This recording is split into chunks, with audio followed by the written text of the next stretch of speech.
వానరులు ఉన్నారు. భరతుడు అన్నాడు, మా అన్నయ్య పట్టాభిషేకానికి 500 నదుల జలాలు కావాలన్నాడు. వెంటనే సుగ్రీవుడు వానరోత్తములందరినీ పిలిచి, మీ అందరూ వెళ్ళి 500 నదుల జలాలు తీసుకురండి అన్నాడు.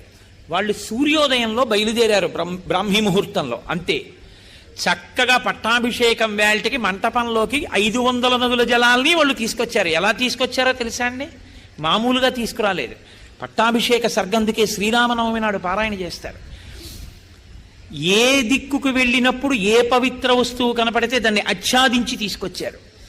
ఎర్రచందనపు కొమ్మలు కనపడ్డాయనుకోండి, వాళ్ళు తెస్తున్న కలశ మీద ఎర్రచందనపు కొమ్మలని ఆచ్ఛాదించి తీసుకొచ్చారు.